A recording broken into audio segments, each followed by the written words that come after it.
Good morning, guys. What's going on? As you can tell, got a new bike, the 2022 CRF250r. Today's going to be the first day that I'm going to be riding it. I'll give you my first impressions on it and what I like about it, and if there's anything that I might change. And yeah, let's get into it.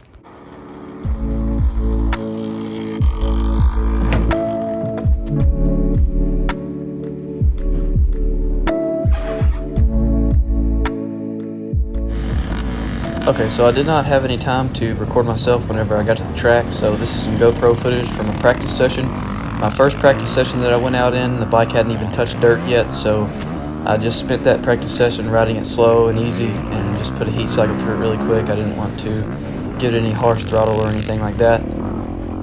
But for this practice session, I was feeling good on the bike and confident. It was running good, so I went ahead and tried to put together a few good laps. I don't ride for that long, my stamina's not the greatest, but that'll only get better with time, so just enjoy this footage.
So right here you'll see my buddy Dylan pointing to me to take this inside line, and I forget to downshift, install the bike, and tip over. Just a dumb mistake and something I'll work on. Alright guys, we made it home. Bike's intact. I laid it down once or twice in a rut. Got it cleaned up, but that stuff's on the exhaust from like where the water comes down. I don't really like that, but overall, great bike. I'll dive right into the details, and yeah, stay tuned.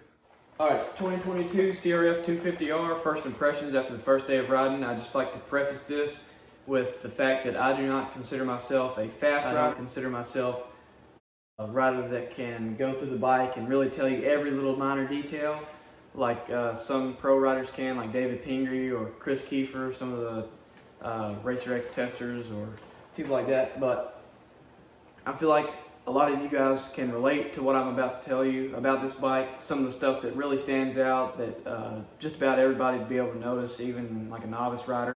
So yeah, let's dive right into it. So as I was going around the track the very first time, I was in map number 1, and the first thing that I could tell is how smooth the roll-on power was. I could come out of a turn and barely have to use the clutch. Even if I had to use the clutch at all, I would just come out of the turn and just roll onto the throttle third gear on map 1, and it would do just fine. I like how the bike sounds. It sounds good. I like how the stock exhaust sounds. I'm not a big fan of Kawasaki's stock exhaust or Yamaha's stock exhaust. It's just they don't sound good to me at all.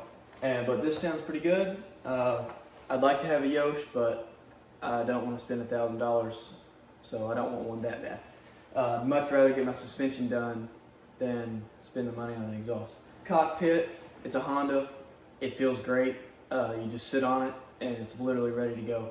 Like, I adjusted the levers down just a little bit, and to be honest, I probably didn't even have to do that. I mean, they're more comfortable down, but I could have gotten used to it the other way. Right off the showroom floor, no adjustments, no nothing. I mean, I didn't even have my sag set or nothing, and it just felt great. One thing is, if you're a tall rider, I'm a tall rider, I'm 6'3". I love this bike. This bike suits a tall rider very well. The Kawasaki that I had, the pegs were, I think they have adjustable pegs. I never adjusted mine, and I didn't even know what place they were in, if they were like up or down. But my knees would grip above the seat. So I would get on it, and if I was going to pinch my legs like I was gripping the bike, my knees wouldn't even grab the bike. It was like the start of my shin, the inside of my shin, and I didn't like that much at all because it felt like I had to, I don't know, it felt like I was riding a toothpick. But this bike is just as thin, but it doesn't feel as thin at all. I just really like how it feels. My knees grip right where they should be. The tires that they come with Pirellis. I'm not for sure what type of Pirellis. I normally run Dunlop Geomax MX33s. I do run a 110 in the back and not a 100. Don't really like 100s, don't like changing 100s, don't like anything about a 100. No bike should come with a 100, they should come with a 110.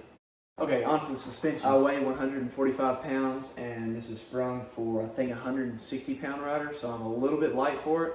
I'm going to dial the clickers back a couple notches, maybe play with the rebound a little bit. And the acceleration bumps and the braking bumps, I can feel it in my hands and just all throughout my body. I can just feel the bumps. Not saying that that's something bad on the bike. I'm sure if I weighed a little bit more, like I should, I wouldn't have that problem. But that is something that I felt as a 145-pound rider. I'll update you guys in the next video or so after I play with the clickers a little bit on it. I'm pretty sure it's the cheapest brand new bike that you can buy. I found this one in Dalton, Georgia. It was $8,300 out the door. Retails for $8,099. If you're out of state, you don't have to pay tax. So I live in Kentucky, so I didn't have to pay tax. Most of the places that I was finding were asking like $9 grand out the door, but I mean, if you look around, you can find a good deal. But that's really about it. All right, before I go, I figured I would throw this in with this video. It's the next night, and I ordered some graphics, and they came in, so I got them put on. It's not that big of a deal. That's why I figured I'd just throw it in with this video. But they are Attack Graphics from Rocky Mountain. You can get these on their website. $59.99 with this sparkle. I think it looks pretty good. It's not a permanent look. I know it's not like a factory look or anything, but I do plan on going for an all white look, including a white seat cover. So that'll be cool. So stay tuned for that. If you have any questions about this bike I'll link to my Instagram in the description below, so be sure to go check that out. I don't have the answers for everything, but I will try to answer all of you guys' questions. So please hit subscribe, and I will see you on the next one.